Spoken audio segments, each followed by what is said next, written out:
Okay, well, um, we only have an hour scheduled, so we better get started. I'm Tyson Murray with Design Workshop. We want to thank you all for being here and joining us on this public workshop number 2 for the San Ramon Walking District. We're really happy to be here and excited to present some new stuff to you guys today. Next slide. So just an overview of today's meeting. We want to start with introductions and how to participate, introductions of the project team, go into the project background and what we've heard thus far from the first engagement window, and then dive into the walking district, what it is, what we're kind of the framework that we're setting up and the guidelines, our system hierarchy and the different loops and amenities we are suggesting. And then we'll dive into ownership, different types of projects and publicly led projects that we can implement. And then we'll dive into some survey questions, if you remember from last time. And then we'll open it up to question and answer at the end. Next slide. So at the end of the presentation, we will have a portion for question and answer for you to give your input. So please use the Q&A panel, which is at the bottom of your screen, that you can pop up. And if you'd like to ask a question verbally, you can take yourself off mute and raise your hand. I will take you off mute. And again, that will be at the end of the presentation. So just some basic guidelines and etiquette as we dive into this. We really want you guys to share your ideas and treat each other with respect. We realize everyone brings unique backgrounds and expertise. And we really want this to be an open environment, an insightful environment. Please avoid inappropriate language. Try and explain yourself by your interests. And I think this will lead to a healthy and successful discussion. And please have fun and participate throughout the presentation. During the polling questions, it's going to be fun.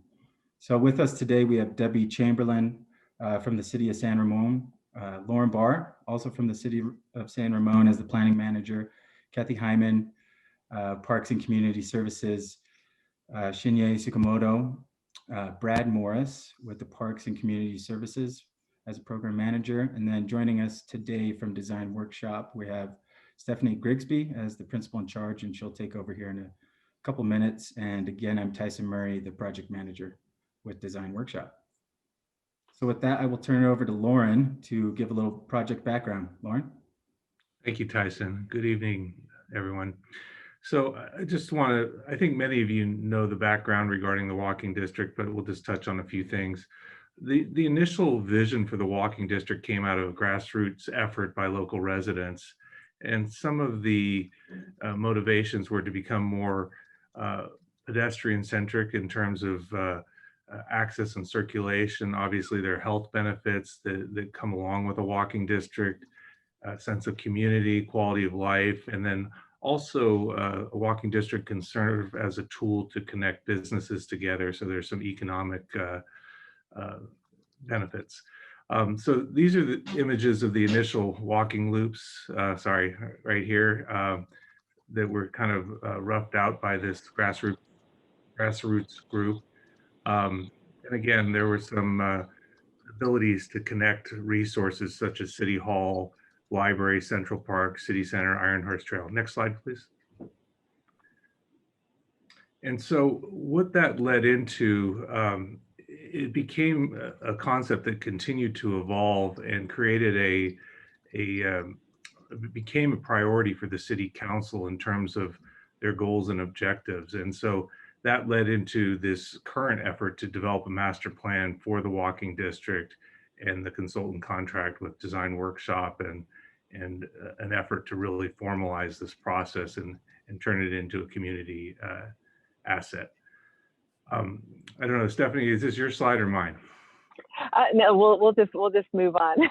Okay. That's good. It's a good transition slide between the goals that were set as part of that grassroots efforts reinforced through the parks and trails and open space and recreation master plan process and the city council priorities. And then moving into thinking about, when we think about a walking district, what we talked about in our last meeting with you was about, what are those principles in terms of making a great place that really inspires you to walk and to get out and to explore.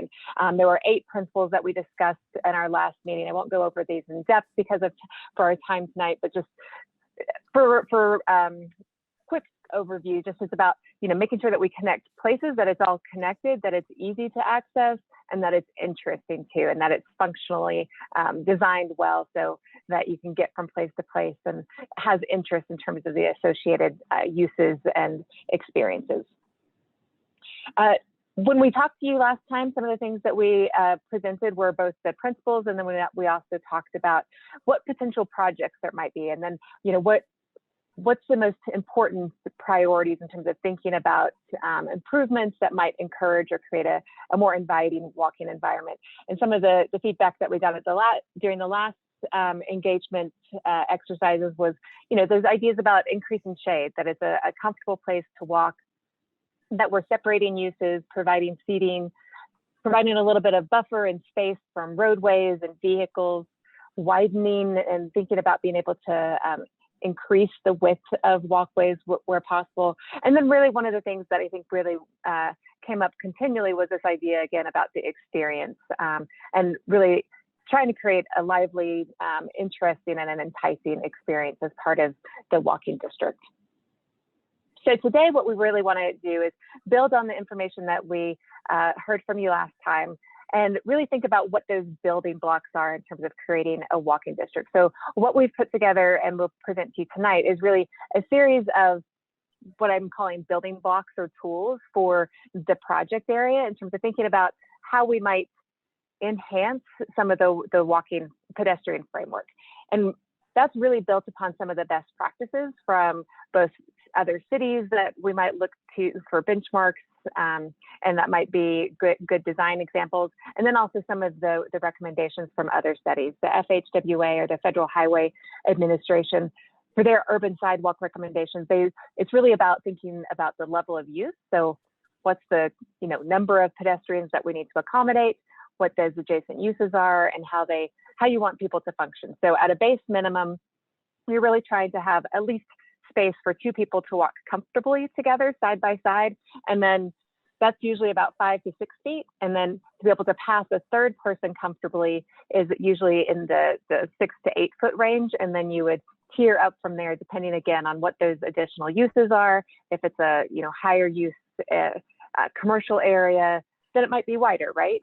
And if it's lesser used, then it might be that standard of 5 to 6 feet.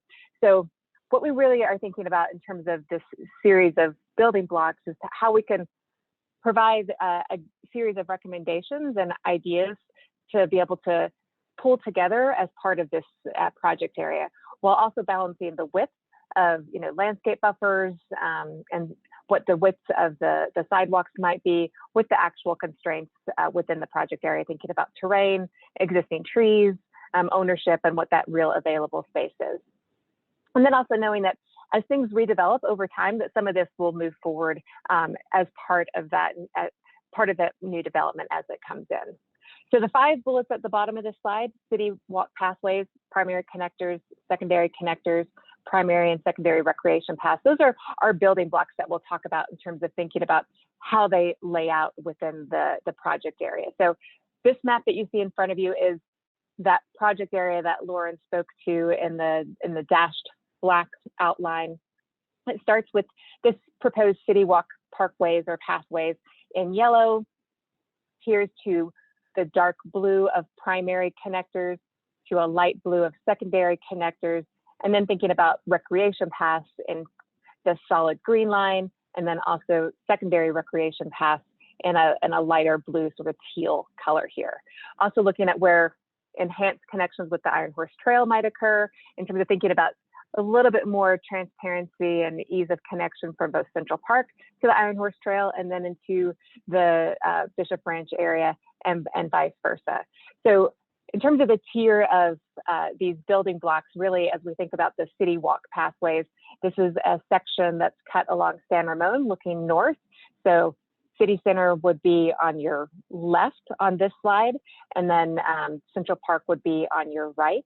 So this is a proposed condition with new development as it comes in, thinking about, separating uses somewhat. So you have a sidewalk that's along the residential area, but you also have what's referred to currently as a bike path, but this would be a shared use path that would have a wider space for both pedestrians and cyclists. And then also a separated sidewalk on the Central Park side of San Ramon.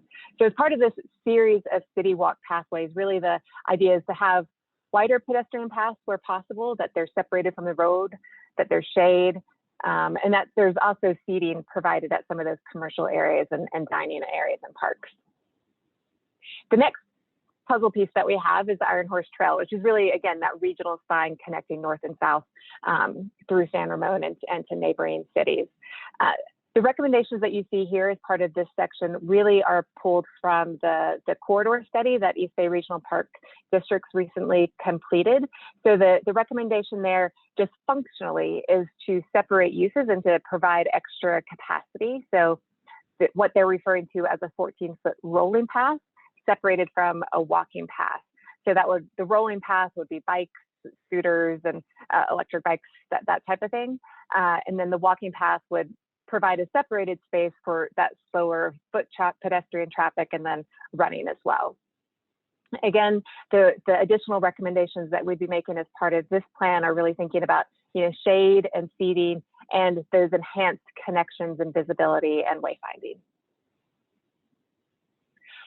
The two connectors that we're talking about in terms of primary connectors and secondary connectors, these are enhanced pedestrian systems that might front or be adjacent to a roadway or other vehicular traffic. So in these instances, again, we're finding within this walking corridor where there might be an opportunity to provide a buffer or a setback from the roadway itself, and then to provide a wider walking path. The primary connectors are those areas where there's higher pedestrian use, and the suggestion and guideline is to separate, again, the walkway from the roadway where possible, provide shade, and these are wider pathways in terms of a guideline of 8 to 12 feet where it's possible, but knowing that, again, flexibility for ownership and then some of the site constraints. The secondary connectors would be lower use areas, so maybe medium pedestrian use. Again, trying to separate where possible, but a narrower walkway would be able to suffice in terms of being able to be 5 to 8 feet wide. The next series of building blocks that we have are the recreation paths. So the primary recreation paths are those paths that you envision in Central Park and along Annabelle Lake and Lake Cecilia. Again, great opportunities to provide even more shade and seating and to have a wider section of walkway that might be compacted DG as seen around the Annabelle Lake walkway or paved. The secondary recreation path system, an example of that is Storywalk in Central Park, where a little bit less volume of foot traffic. So it could be a narrower sidewalk, but still, looking for opportunities for shade and for seating. So putting all of these pieces together and thinking about not just the hierarchy and that overall system, but then how we can think about how they connect up in terms of loops and how people might be able to explore and really experience both Central Park through Iron Horse Trail and then to the Walking District and Bishop Ranch area. So what you see on this map is really a series of different opportunities and loops. And this is to some extent a mix and match opportunity as well, that there could be certain routes that are signed and looped as specific routes and experiences that build upon each other. Some might be more recreation based, and then some might be, because they're longer in nature, might be more fitness driven. So in the dark blue line that you see here, that is the route that's identified through the sidewalk system and the walk pathways through Central Park, connecting up the Iron Horse Trail, and then west along Executive Parkway to Lake Cecilia and around Annabelle Lake, and then back. again, looking at opportunities there to enhance visibility of that connection and permeability between the park and Iron Horse Trail, and really that sort of fusing the two areas together. And then looking at how that might tear off into, again, these sort of building loops where you might, you know, make a little bit longer loop and come along the blue and then go up the purple to the Iron Horse Trail and back down around and make it a little bit longer. Or if you wanted to take one step further and go to the lighter blue outline that, you know, circulates around Bishop Drive and Norris Canyon Road, that could connect and double up with the purple trail, or it could, you know, be self-contained and have that trail.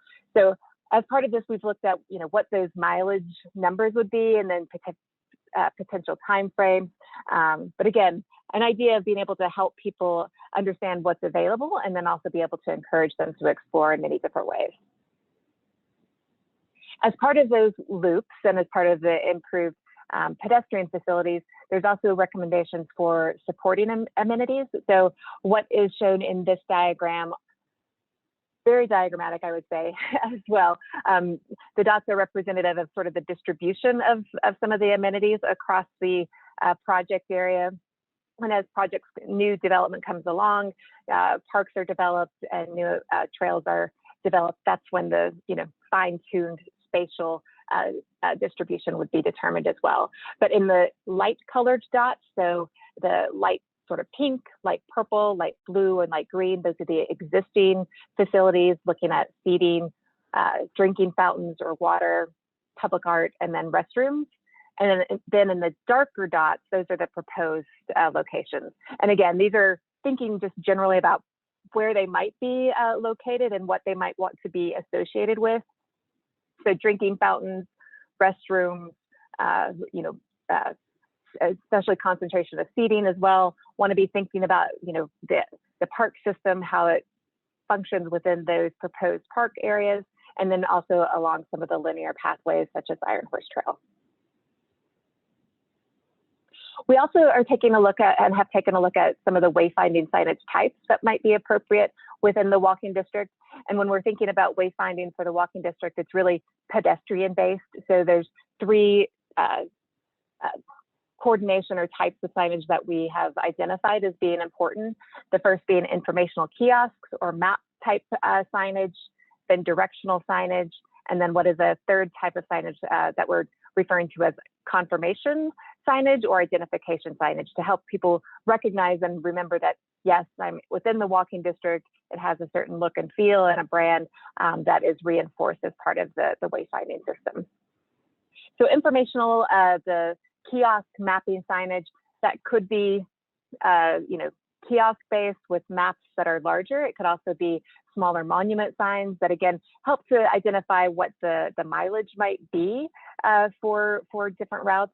And this also, as part of our stakeholder conversation, one of the suggestions was to tie this into a key code system or a QR code system where you can, you know, scan your QR code and through an app or online be able to look digitally using technology to see what the routes are and where you are and what those mileage loops are as well, to help reduce having too much signage as well. So directional signage is really the signs that help you know when to turn left or when to turn right or when to go straight ahead. And a lot of these signs could be incorporated as part of other signage systems. They could also be potentially incorporated within the flat work. And then the third layer of signage is confirmation. So this is where the branding of the walking district really comes into play, where again, it can be layered with other systems. It can be standalone signage that's, again, place-based and thinking about the character that wants to be shared and conveyed as part of the system. And thinking about how those sign systems might want to be distributed throughout the project area. Shown on this map in blue are the information kiosks or those map mileage information signs. So they really are focused primarily around parking areas, major decision points, and maybe some of the park zones for the future parks.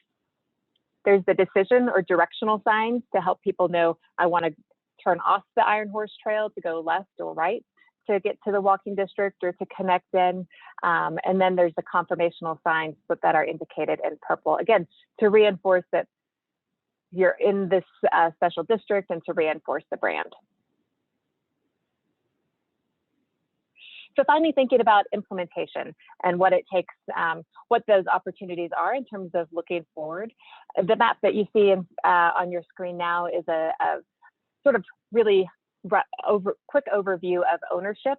So the idea that's conveyed here is that within sort of the salmon pinkish color represents private ownership areas. Central Park is in the green. And really the key takeaway is that the public right-of-way alone is not enough to be able to implement all the desired changes. Really, it's about the public-private partnership, because a lot of the sidewalk systems and pedestrian systems are really within private property. So being able to engage and be able to build upon the new development that might change or changes to development, to be able to increase widths where possible, provide shade and seating and so forth. The other key component as part of that is that, timing isn't totally within the city's purview. The city can encourage private property owners in terms of trying to move the guidelines forward. But again, they are guidelines and all need to be discussed within the parameters of each specific project. But there are a number of projects that, really could push forward and think about just improving the system that's there. So we've divided these into 4 different categories. The first 2 categories are city projects, and then projects that the city might collaborate with other public entities regarding. A city project could be providing additional seating in Central Park, and specifically near the Iron Horse Trail, to allow people to quickly be able to, increase that connection and come off the Iron Horse Trail, venture into Central Park, and have seating within Central Park. Collaborations with other public entities could include the enhancements of the Iron Horse Trail crossings over Bollinger and over Crow Canyon. Those are projects that are currently in process and are really great improvements and will help for that regional connectivity.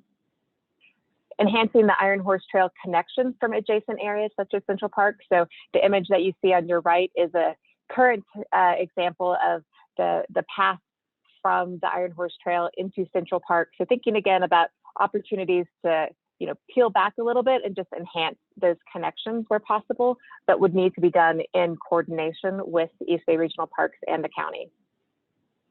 There's also, really the implementation of that recommendation from East Bay Regional Park about separating uses, and then really creating a place, right? A place along the Iron Horse that is, I think, envisioned by many people that I've spoken with about, increased shade and increased seating, to really, again, see what that vision could be and what that resource could be within the city. The final 2 categories of projects are the public-private partnership projects, and then projects that are really somewhat depending on moving forward with new development or as part of redevelopment. So the public-private partnership projects are, providing public arts and providing wayfinding signage. Again, there are certain locations where that could occur just solely on city property, but really to get the most value, you really want to think about it as a system and think about how that occurs as a whole. Public art really is another opportunity to think not just within the city properties, but also within the other properties as well within the project area. And then projects that could occur with new developments and as redevelopment occurs is really that opportunity then to widen widewalks or to separate the sidewalks from the road. So I'm going to take the final thought here again is just reinforcing that opportunity that really presents itself with projects that are have been planned. So the City Walk Master Plan, looking at this series of really increased parkways, pulling and separating pedestrian systems from the roadway, providing shade, and providing really, strong connections around this area. So really building upon the projects that have been proposed to, again, allow that to feed into future projects too. what we wanted to do now is to get your feedback on just a couple of things before we jump into question and answer. So similar to our last meeting, we're going to ask you to go to minty.com to answer the questions either using your phone or on your computer. If you want to use your phone, that's totally fine. You can just go to www.minty.com, and when I go to the next screen, you'll see a number at the very top of the screen. Or if you want to do it on your computer, you can keep your webinar view active and open another web page browser, and then go to minty.com from there. So once you go to minty.com, you'll see a place to be able to add a code. That code is at the top of this screen. It's 79434916. And the question is about ranking those different project opportunities that I talked about. So the first set of project opportunities are those projects that are either potential city projects or potential projects that the city could collaborate with other public entities with. So there's 5 projects listed, and you can just drag and rank them in order of importance, 1 being the most important to 5 being the least important. So I'll just give you guys just a few minutes to take a pass at that.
On my screen, I showed 9 out of our 14 attendees have completed their rankings. I'll give it just 15 more seconds and then hit my next button.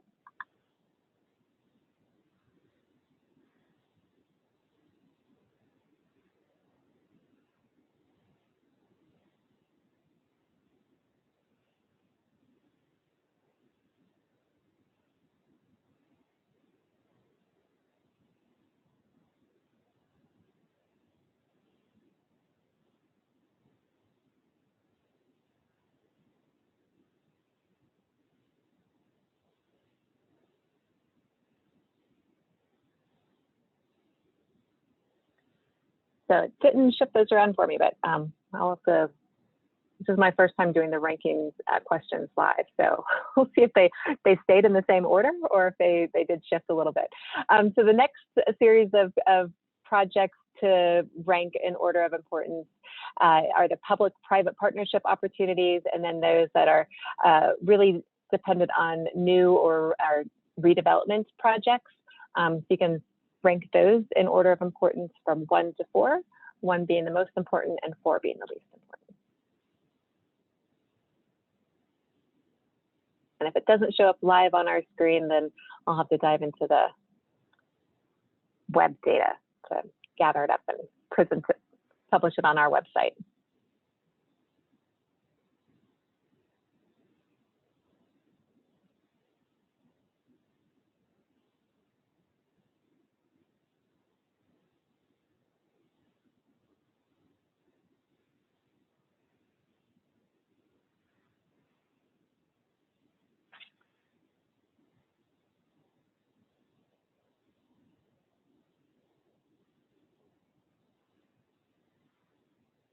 Just about 10 more seconds.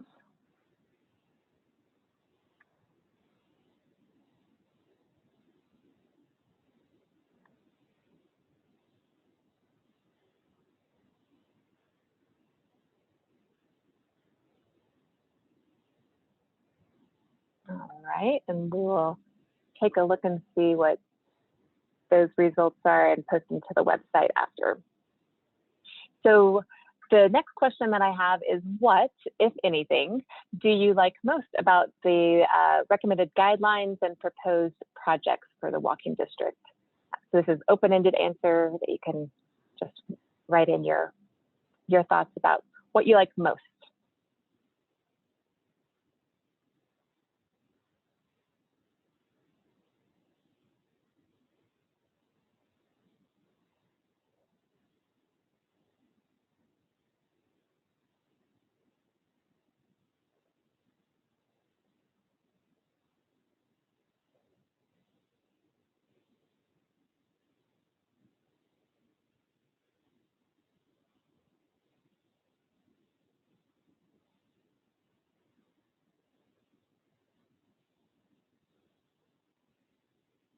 Some ideas about loops that aren't attached to major roadways, connectivity, both with commercial and residential, the overall period of connectivity, thinking about the design guidelines and expanding those routes, layering the routes.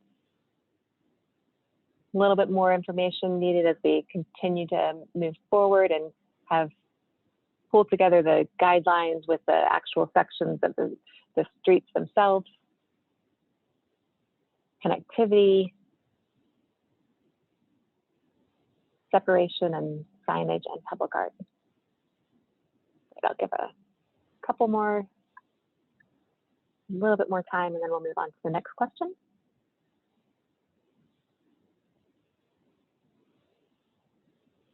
Having interesting walking paths.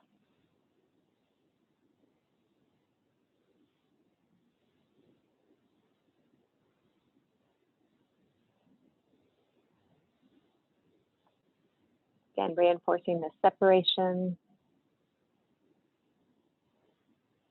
and safety.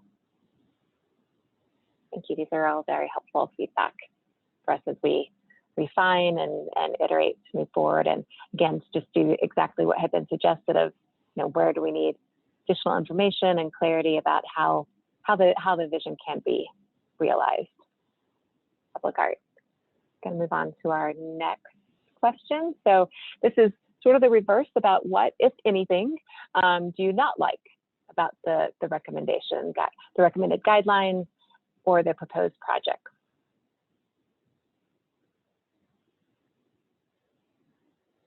Or what would you like to see a little bit more information on, building on the previous comment too?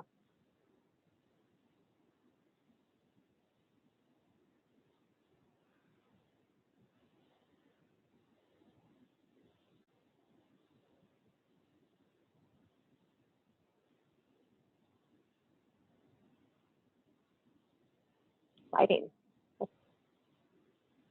Especially thinking about the safety piece and how that layers in with good lighting for visibility, but not overly lit. Always the balance. Envisioning those improvements on Iron Horse Trail.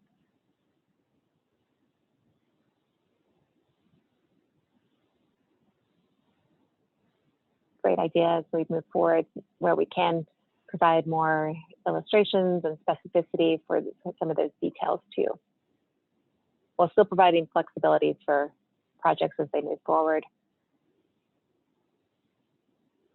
Connection through BR6.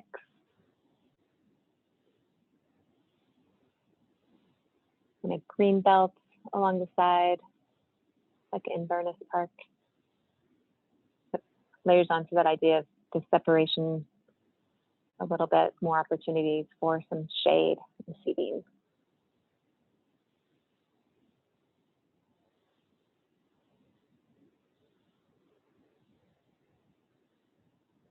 I'm definitely not searching for things, but I'd love to hear your insights about additional information that might be helpful as we move forward. Connection to the BR6 new development, more trees, pollinators. That's great opportunity and sustainability and resilience to our landscape.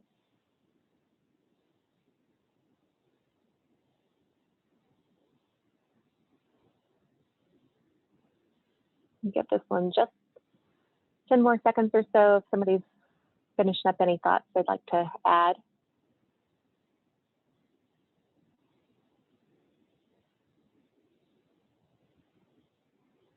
More curves and bends. Don't be too prescriptive or restrictive on the master plan connection to BR6.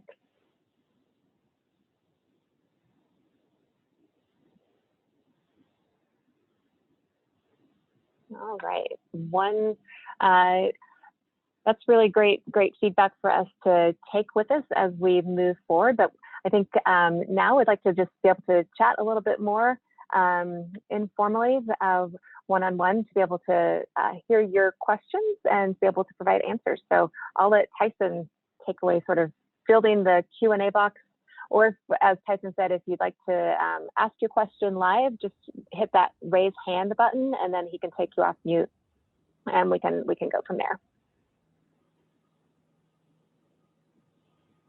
And as you're thinking about those questions, I can explain the map that's in front of you a little bit more. This again was that hierarchy or that system map to show the scale and how the walkways and improvements might tier out. So that comment about connecting to BR6. So what is shown here for BR6 is a little bit of a blend. There's the existing buildings, but then the hatched area across it is that area that has been identified as a future project and what could potentially be the park that's associated with that new development. And then potentially also this lighter blue line is that secondary connector that connects through BR6, and then on the east side, so along Camino Ramon, being able to connect and really continue the city walk pathways for that 8-foot shared path along the frontage as well. Lauren, as people are thinking about questions to ask, anything else that you would add to the overall system? Yeah, I mean, I think I would just emphasize the fact that the project being considered for BR6 has not gone through the approval process. There have been workshops with the council and Parks Commission, as well as Council and Planning Commission. And so it will continue to evolve. And so it's very difficult to go through a planning process for the circulation systems when pieces are still in play. But we do acknowledge those connections associated with the BR6 process, and they're diagrammatic in nature. So when you see a straight line, that doesn't necessarily mean it's a straight line. It's representing a connection between 2 points. So I think that's all I would say with regard to BR6. Thanks, Lauren. We have one comment from Bill Clarkson talking about that BR6, just as you were mentioning it, noting that should be a major pathway comparable to the city walk pathways, if possible. And from an anonymous attendee, thinking about the timeline, they're a little confused on the timeline of the project. It would be great to get a better understanding of what the overall milestones are for this project. Yeah, and I can just go on to the next slide and then come back. But this slide talks about the overall schedule for this process. So again, this is a master plan per se, setting for those design guidelines for how those pieces can come together. So our plan and schedule for this process is that we will have a draft of the plans. We're getting feedback today, consolidating that information, developing a draft plan to pull everything together, provide additional detail in certain areas, and then would be bringing that forward as part of a draft plan to review with the Parks Commission and then City Council. So other opportunities to comment on this plan before it's finalized in July. Implementation of the plan really is, I think as we've discussed, it really is a public-private piece, especially considering the ownership within this area. So, as projects move forward, that's where, a lot of the physical improvements can, again, really move forward as well. Lauren, anything you'd add there? No, I think you summed it up. It's really about looking for opportunities and taking advantage of them as they present themselves, and this plan will provide a coordinated vision to help do that. Thanks. Another question, will there be more garbage cans and, in quotations, poop bag stations added throughout the loops? Another comment to include dogs on leash signage for safety of pets as well. And we can add those, I think, as some of the details for recommendations. Again, a lot of that is very project level as they move forward as well, but I think the general concept can be added as part of that overall vision. Great. And maintenance.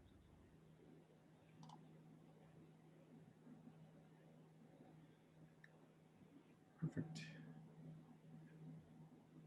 Looks like those are the questions that have come through so far. Give it another minute if anyone has any more questions.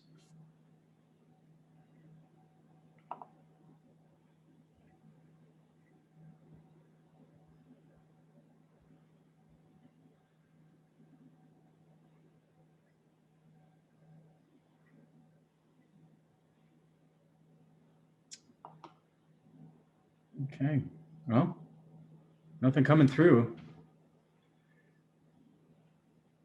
Must have been a great presentation, Stephanie. Answered all the questions. Here's one.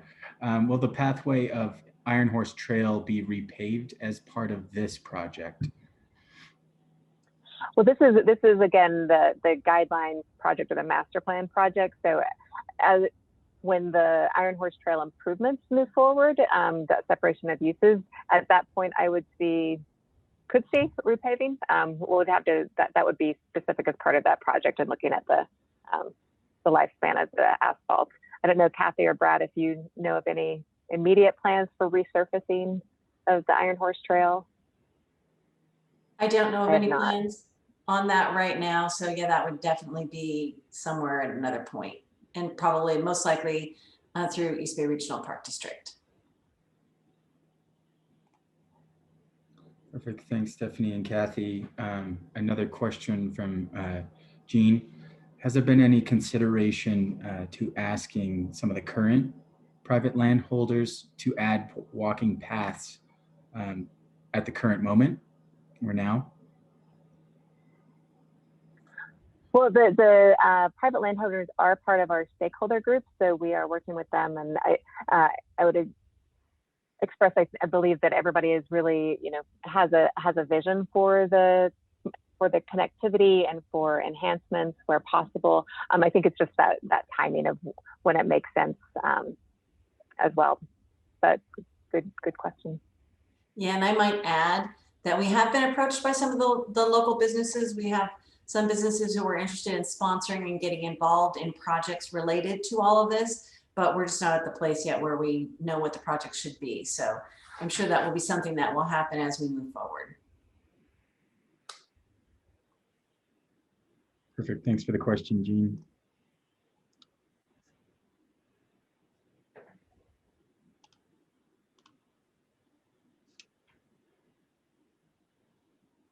Any other questions from the participants?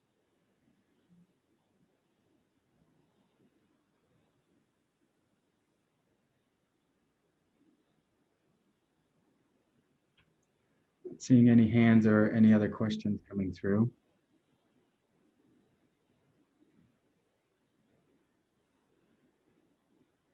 Well, if anybody's, there we go.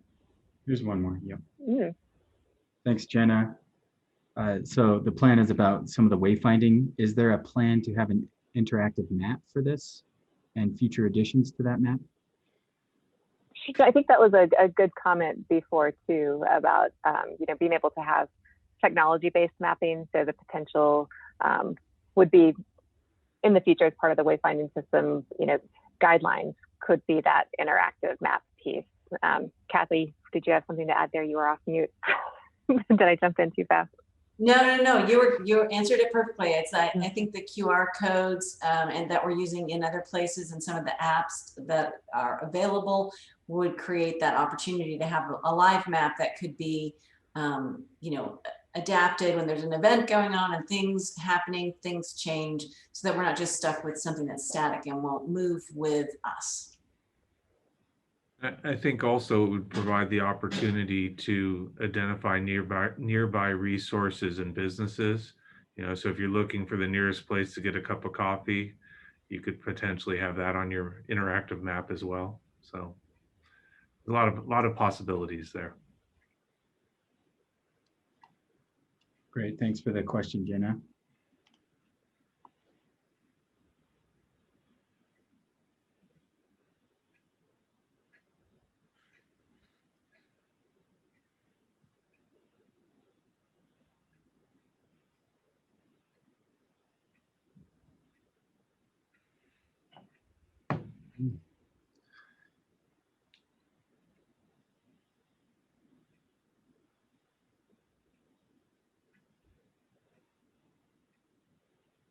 Not seeing anything coming through.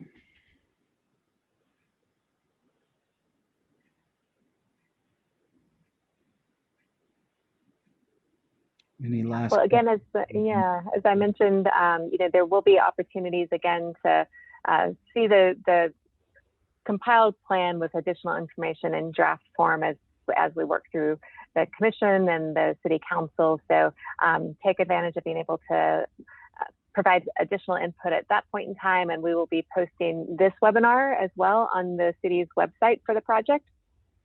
So again, feel free to let us know if you have additional thoughts. Love to hear from you. And thanks for participating this evening. Thanks, everyone.